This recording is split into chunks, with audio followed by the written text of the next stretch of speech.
Waspada penipuan platform trading kripto PBOGA. Dari penelusuran terhadap situs webnya dengan alamat pboga.com, tidak ditemukan informasi apapun, baik berupa profil perusahaan maupun portofolio investasinya. Lalu, bagaimana bisa berinvestasi jika tidak ada informasi yang lengkap dan bisa divalidasi oleh publik? Ini merupakan tanda bahaya pertama dari platform ini. Dari penelusuran di Google, ditemukan cukup banyak ulasan tentang platform ini. Bahkan, beberapa portal berita mainstream juga memberitakan platform ini. Namun, ini tidak menjamin bahwa PBOGA merupakan platform yang aman dan bisa dipercaya. Sebab berita-berita seperti itu seringkali merupakan advertorial atau iklan yang dikemas dalam bentuk berita. Hasil penelusuran di beberapa sumber berita, PBOGA mengklaim telah terdaftar di Komisi Sekuritas dan Bursa Amerika Serikat atau SEC, serta mendapatkan sertifikasi MSB dari FinCEN. Klaim ini juga bisa dilihat pada selide di situs pboga.com yang menampilkan legalitas SEC dan informasi pendaftaran MSB di FinCEN. Untuk klaim FinCEN, sudah dibuatkan ulasan khusus pada video ini.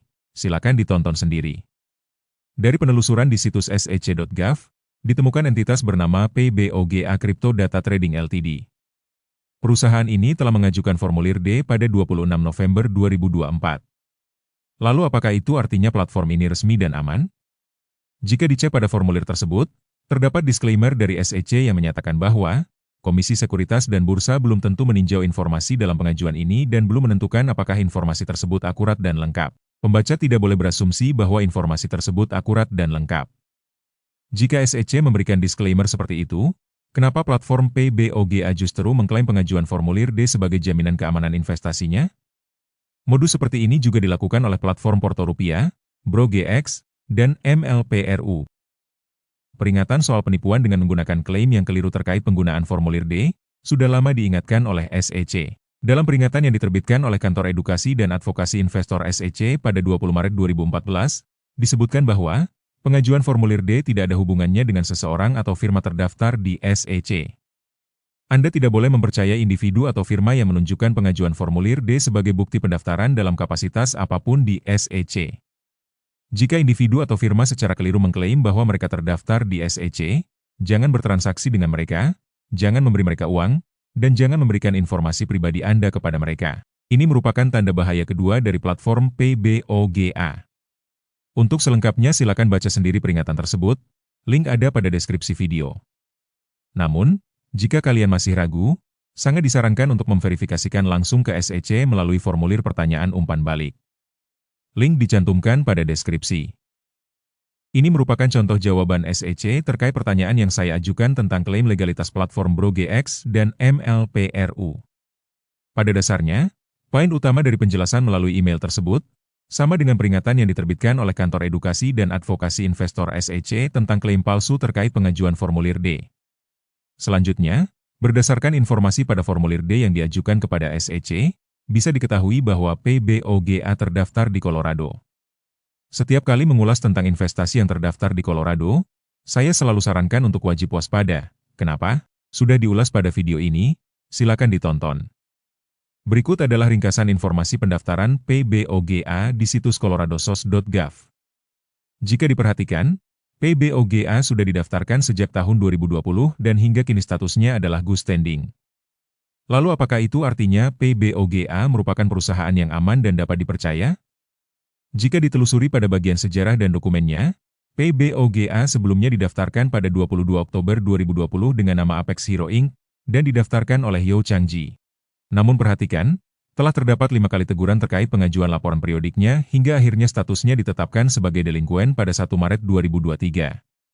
Dan pada 4 April 2024, nama dagang dan entitas yang aktif dinyatakan berubah karena gagal mengajukan laporan berkala. Barulah pada tanggal 14 April 2024 diajukan pemulihan status delinquen dan perubahan nama perusahaan menjadi PBOGA Crypto Data Trading Ltd, dengan agen pendaftarnya berganti menjadi Mark Mellor.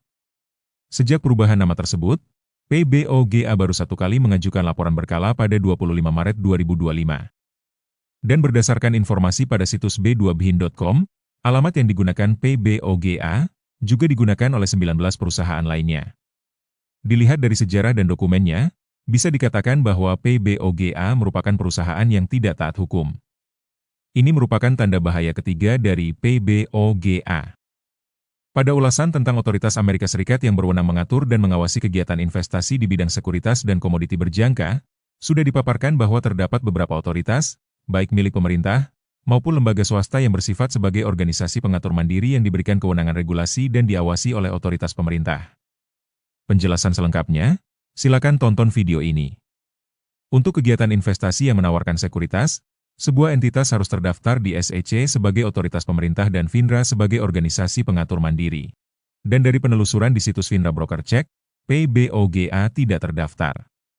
Sementara untuk kegiatan investasi yang menawarkan komoditas berjangka termasuk kripto, sebuah entitas harus terdaftar di CFTC sebagai otoritas pemerintah dan NFA sebagai organisasi pengatur mandiri.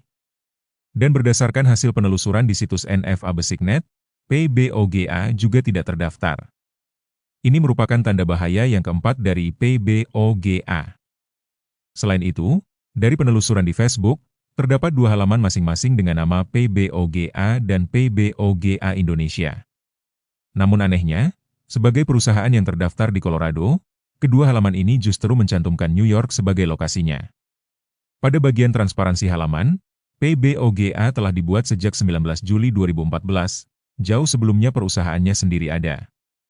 Sementara PBOGA Indonesia, bahkan telah dibuat sejak 3 November 2013 dengan nama Larga Vida Al Rock Metal. Barulah pada 9 Desember 2024, namanya diubah menjadi PBOGA Indonesia. Apakah masuk akal? Sebuah perusahaan perdagangan aset kripto yang didaftarkan dengan modal awal lebih dari 100 juta US dollar, menggunakan halaman bekas? Ini merupakan tanda bahaya kelima dari platform ini. Dari kelima tanda bahaya tersebut, pertanyaannya sekarang, apakah kalian mau berinvestasi di platform PBOGA? Silakan putuskan sendiri.